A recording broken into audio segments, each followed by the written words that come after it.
Progression is a key word when talking about surf parks and wave pools. We've all now seen the progression of these parks, so let's talk about where we can go from here. We've got a great panel coming up. Your moderator will be Mr. Brandon Lowry, the CEO of USA Surf. We got Jason Baldessari, principal and founder of PUSHparks. Ryan Simmons, gold medal winning coach for Team USA at the latest ISA World Surfing Games. We've got Dave Stow, the president of Stow Sports Management, as well as Christian Glasgow from the High Performance Psychologist field. Here we go. Let's hear it for this panel, ladies and gentlemen. I'm Brandon Lowry. Thanks, Cote. Thanks for having us. I'd like to start by introducing everybody here, just so you have the context on who's on the panel, starting with Ryan Simmons. So yeah, Ryan Simmons is a highly respected athlete who's now our head coach at USA Surfing. He's been through the ISA. He's coaching the team. We just got a gold medal in our first Olympic qualifier for Paris 24. Ryan.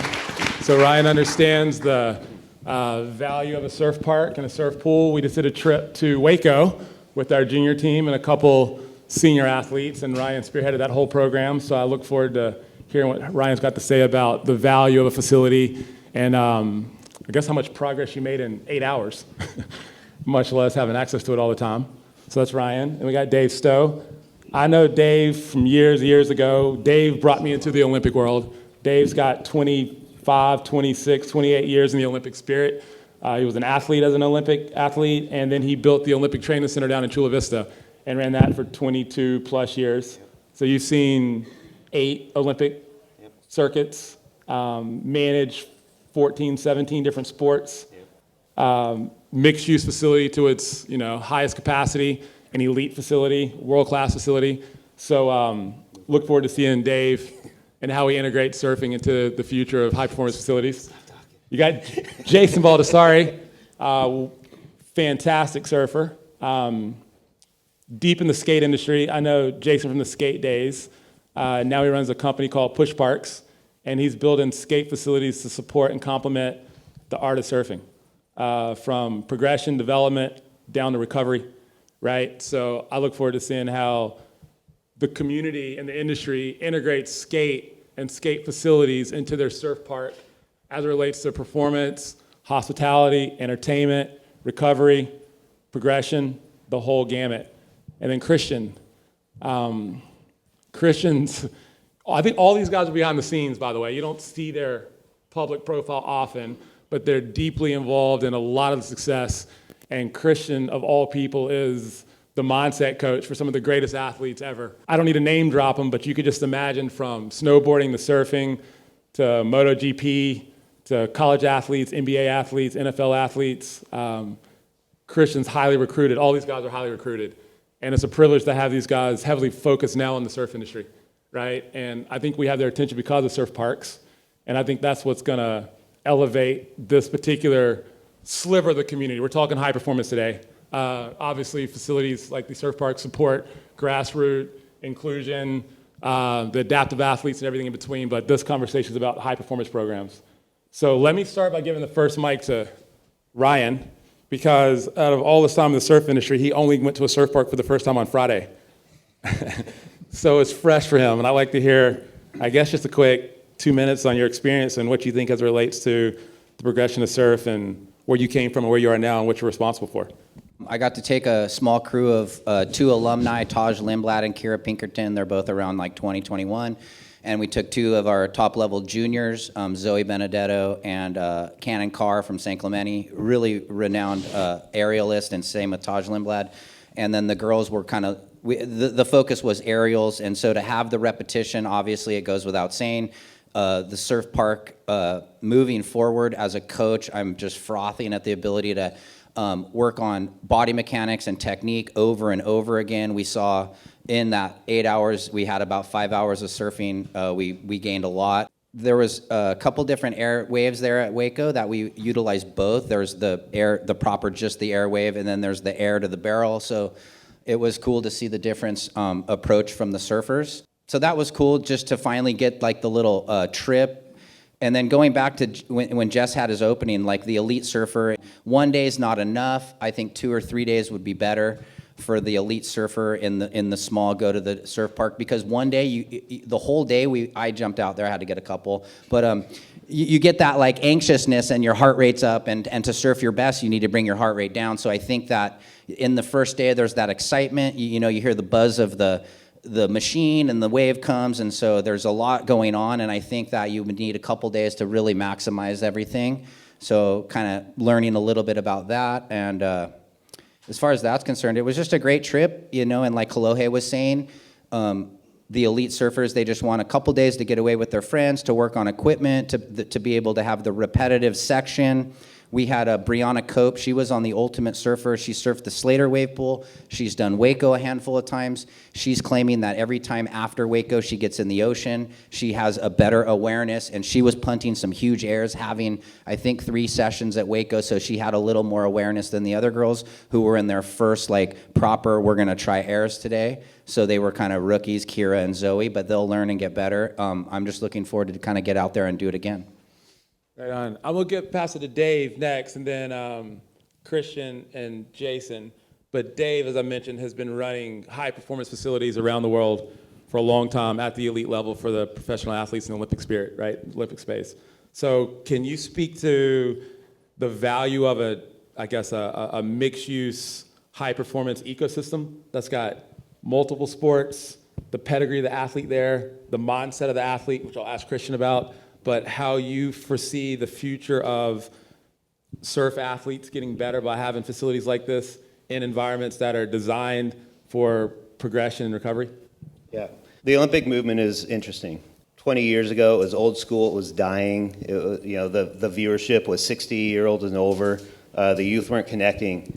And then early 2000s, triathlon was brought in, beach volleyball was brought in, snowboard. And you start seeing the youth connect to it, right? So then we started adding more sports. So BMX was added in 2008.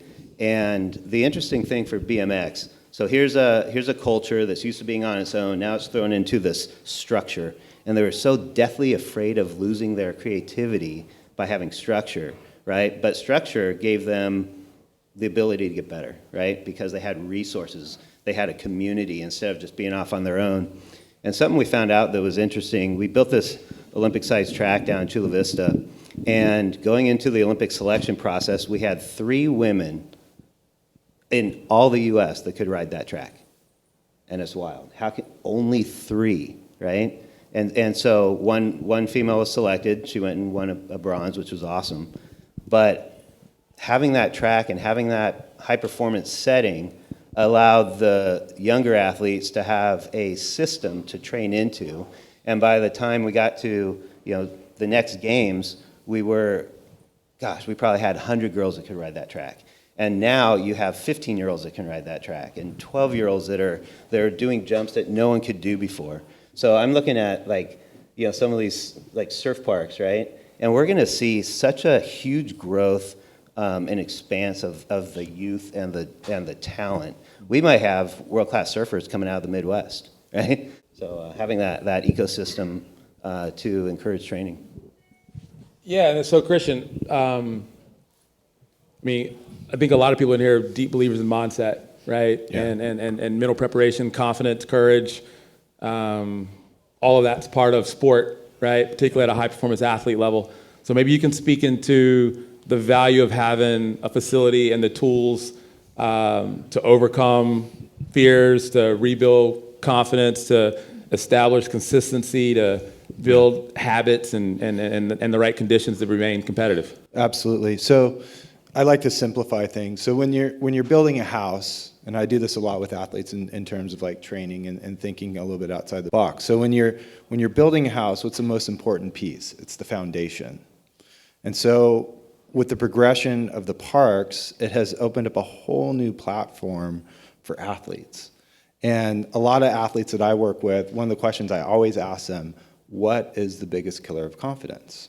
It's doubt, it's self-doubt. So we look at other action sports such as snowboarding and skateboarding, and that's very obvious, where you have the same transition, you have the same half pipe, and it's repetition, repetition, repetition. And surfing it's in its infancy with these parks, but you can look at all the clips and the progression. And so when you're thinking from a long-term aspect of grooming younger athletes that are on this Olympic path, whether it be surfing or any other sport, they need access. And so when you have that repetition, like Ryan was saying, 3 days in the pool, it's like you get there, you're excited, you're nervous, and it's all over the place, and then you finally settle down, and by the time you leave, where do you think their confidence level is at? It would be great to get film and get a little more analytical, like Ryan was saying, and watch someone enter the pool on the first day, and what do they look like at day 7 or 6 or 5 or whatever it may be. The whole thing is that at the Olympic level, at the NFL, NBA, I'm not going to make them a better athlete. But if I can free up a little bit of space and give them a 0.5%, 1%, 2% advantage from the mental piece, I've done my job. And having access to this type of quote-unquote water gym is only going to elevate USA surfing to the next level, because it's kind of like a race. You know, parks are popping up Brazil, Japan, and now we have this incredible opportunity to set our athletes up for success. And I think these facilities aren't just limited to the surf pool, right? Like, we do out-of-water training. There's a lot of other cross-discipline activities that make you a better athlete, and then that gets translated over to how you surf and how you perform and how you recover. So that's why I think what Jason's focused on is a critical part of the conversation. So Jason, maybe you can speak to your business, why you design the parks the way you do, your point of view on the value of having skate infused in surf training and vice versa, and then we'll go from there. The interesting thing is, like, when we use the word progression in surfing, we're generally talking about aerials, right? And then we're generally looking back, where are those aerials initially coming from? They're coming from skateboarding. Very logical kind of crossover that you have between surf and skate. And I think, one of the things that you got to look at too is, like, if you have two exact individuals, so we'll use the Hobgoods as an example, right? Two twins, both surf on very high levels, very similar skill sets.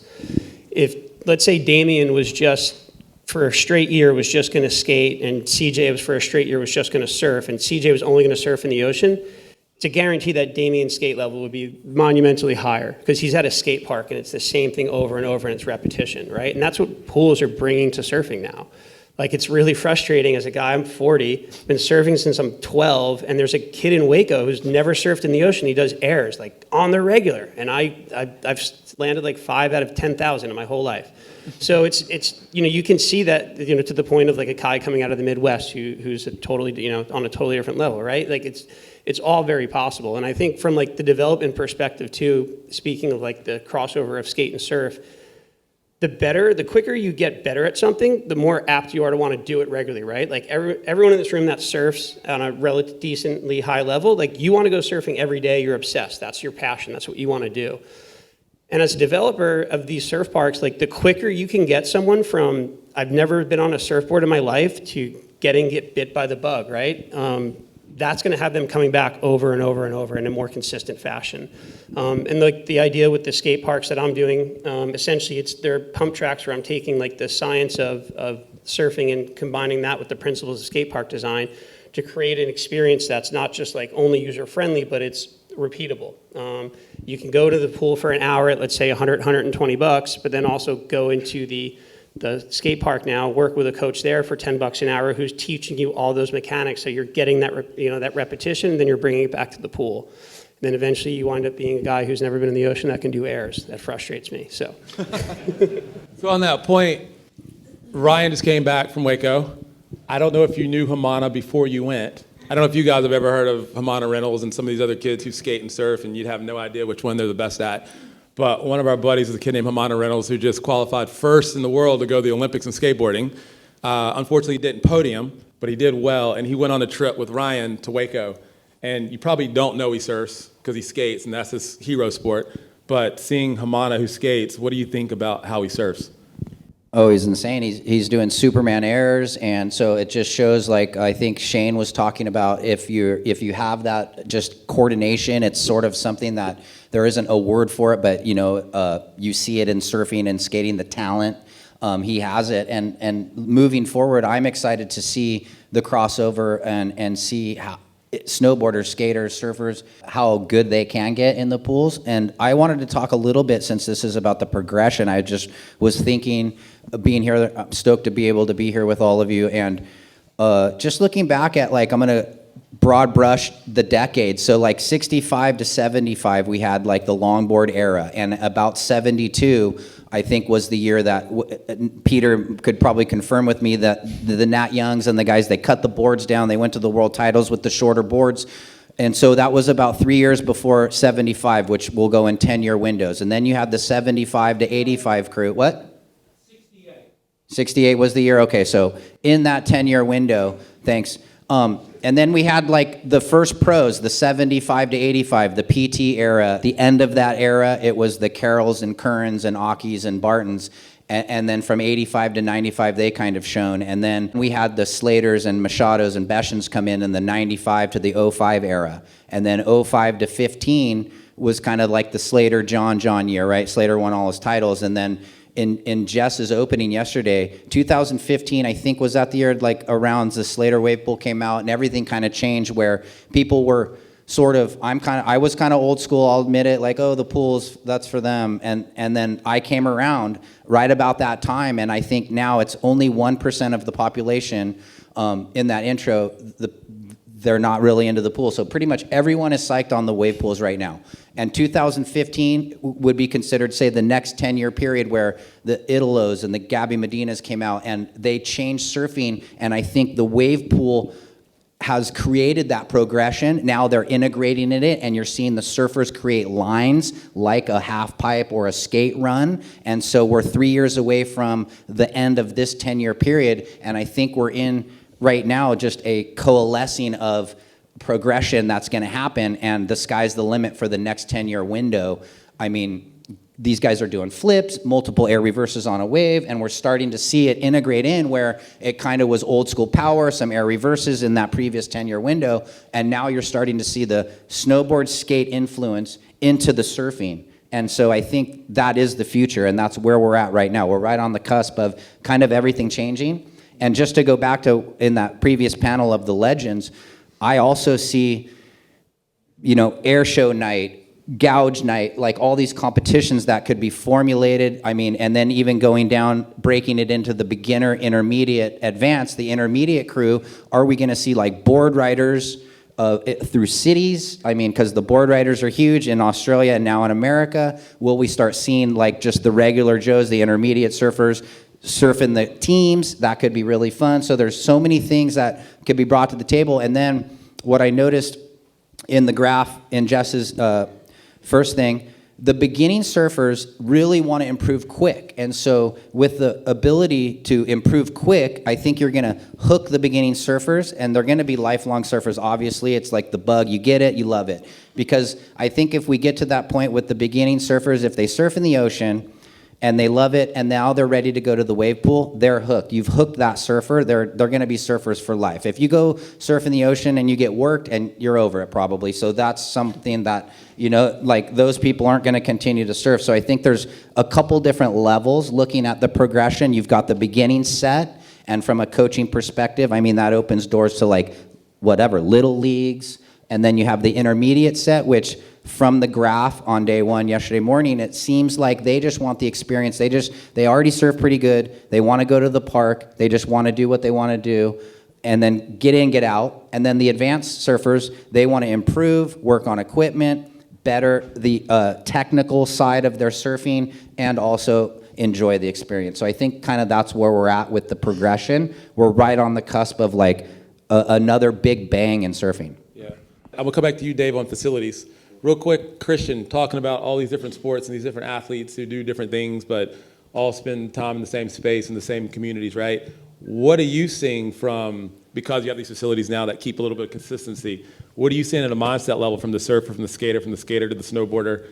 Like how does that coaching, how does that mental preparation, how does that conditioning, do you see something consistent? Does it all transfer and translate?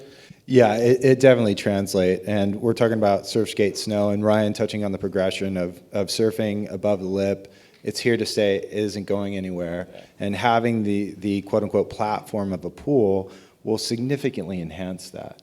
I mean, and we're talking about progression and the young kids and stuff like that, but one thing I really want to point out is the women. The women are surfing. I hate saying this, and I apologize in advance, but people like, it used to, when I was growing up, it was like, oh, they surf good for a girl, but now it's like, the women rip. Yeah. And I have a couple of CT surfers that I've worked with over the years, and they're like, I'm going to the pool, I got to get better at airs. And the other aspect is, it's fun, which is the best type of training. It's super fun. And you get results quickly at these places. So what does that do to someone's confidence? Boom, through the roof. Yeah. And you can't put parameters around progression. And we're heading in this direction, and it's super exciting. It's like we've got, you know, a lot of these rare breed, like Brock Crouch is an incredible surf skate snow. Haimana. We were there in 2018 with them. I was like, what is this? He's Zion, a skater? Right? Yeah, Zion. And so you can see that, you know, and it's always super healthy. It's one thing that is very interesting in youth sports, that especially in America, they pick one sport and they stick with it. And they're very, very homogenized, one-track mind, that's it. But the really, really great athletes, they do other things. And they get away from the sport, and that, you know, because there's a recent research study that came out where kids that are on this track that play one sport, the higher the level, the fun goes down because they're missing out on other things. And you grab a bunch of athletes that go to a pool, they're going to push each other, and that's fun. And if you can incorporate fun with training, that is the best case scenario without a doubt. That's why I want Dave to speak up, right? Because like Dave, I know we talk a lot about hospitality and entertainment and all the other revenue streams that come around these parks. I know it well. I've been involved in a couple pools myself, you know, so I get it. But what's not often talked about are all the nuances in the facilities, from lodging for athletes to the cafeteria to having clean food and clean water and paying attention to agriculture and like all the things around a campus that really support and complement a high performer's mission. Right, so can you speak to that, because that's not a... Yeah, so often a high-performance setting, you may have a gym or a field, or in this case, you know, you have a surf pool, right? And that alone is great, but you need those services, right? You need the nutrition, you need the space for recovery, you need the space for community.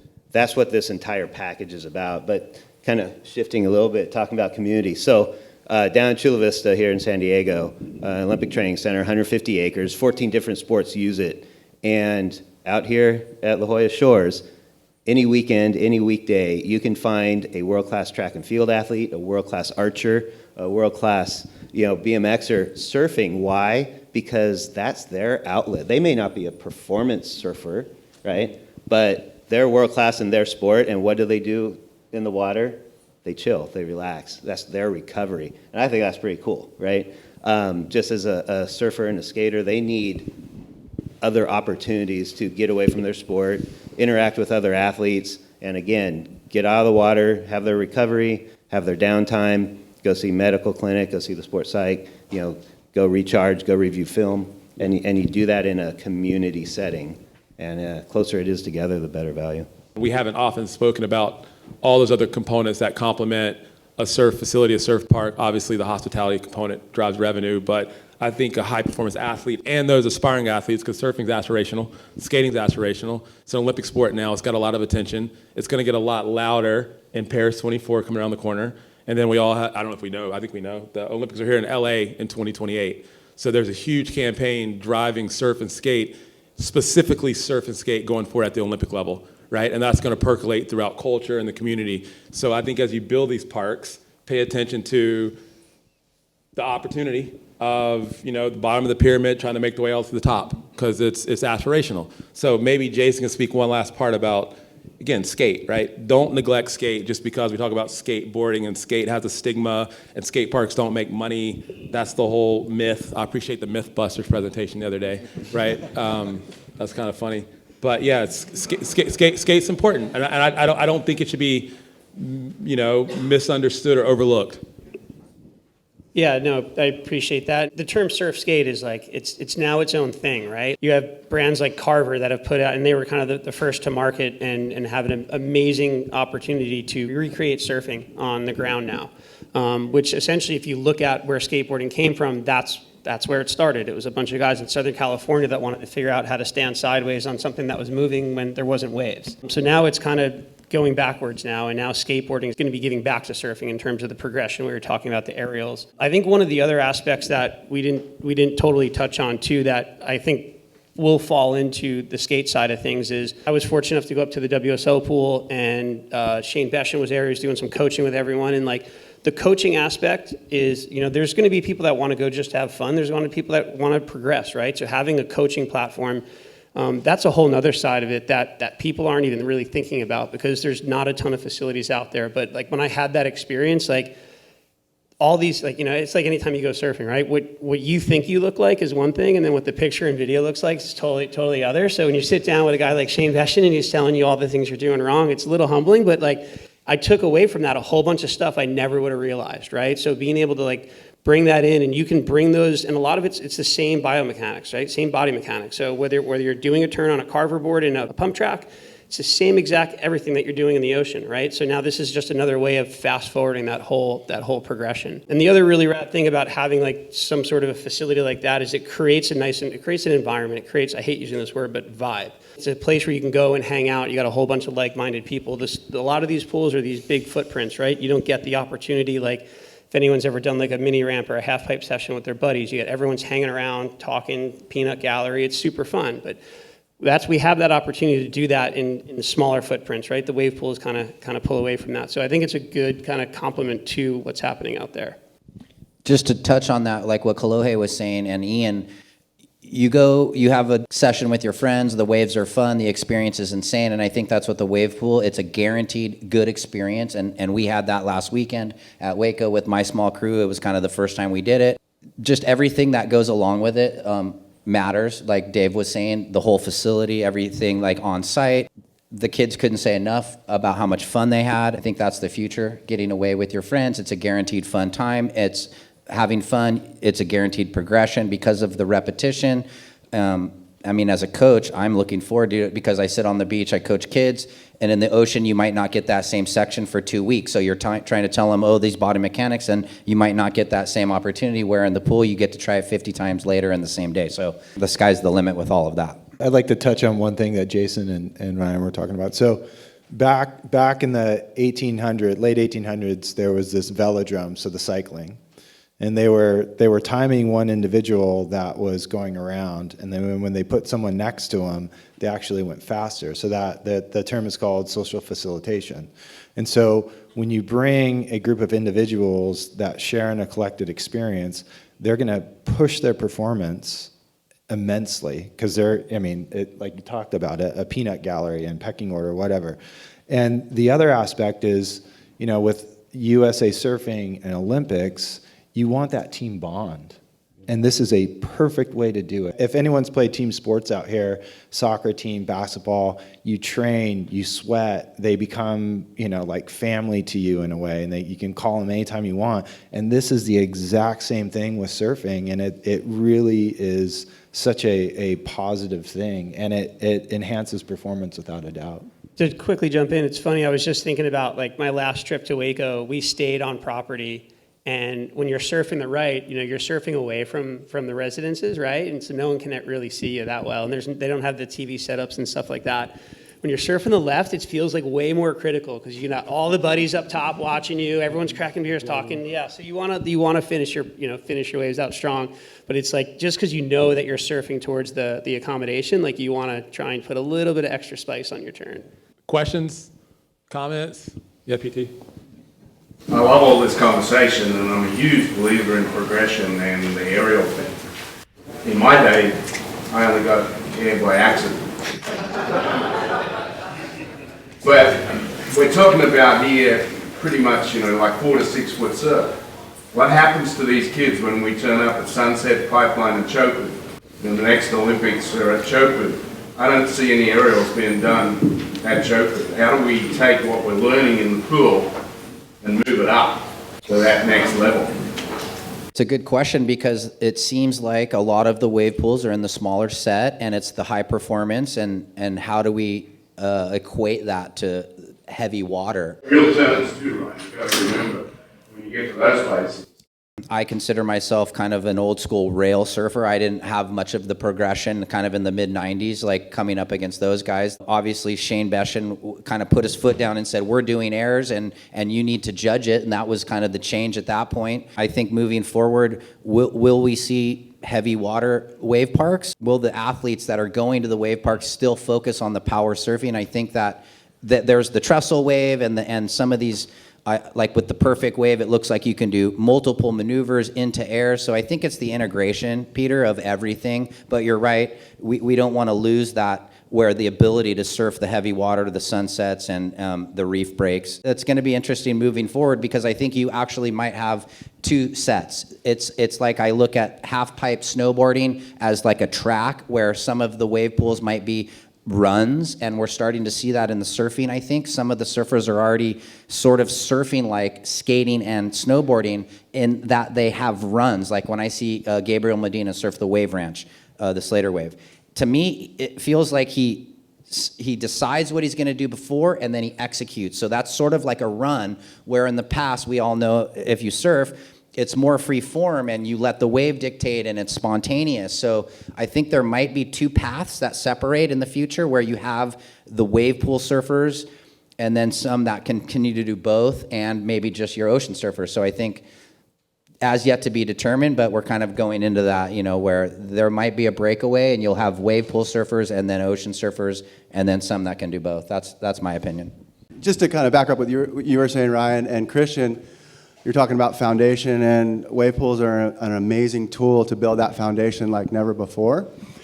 You're already seeing surfers like Gabriel Medina, like Italo Ferreira, with relatively little experience go to places like Pipeline and master it way faster than maybe generations of the past.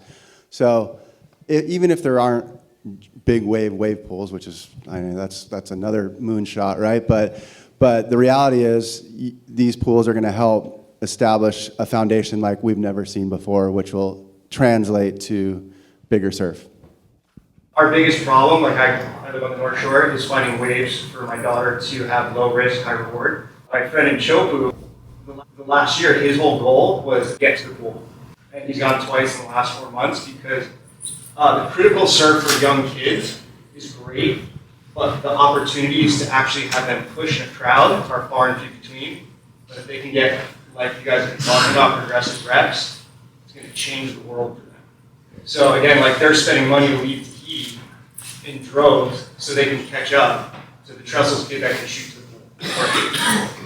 So that gives you a little bit of a balance of like what 2 minutes of Pipeline, he's literally at the point of Chopu. For these girls, the pools are really going to bring them to the level that they need.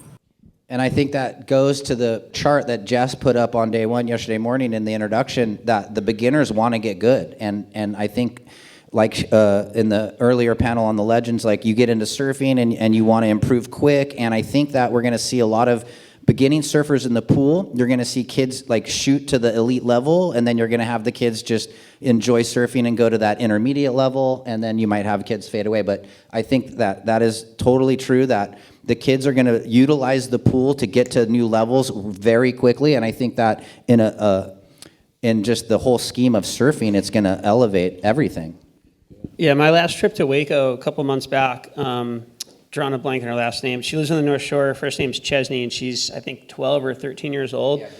Yeah, she's unbelievable. So she was out here for the Trestles contest, right? And her parents took her to Waco for 2 weeks before. They didn't go surf Lowers to train for the contest. They went to Waco.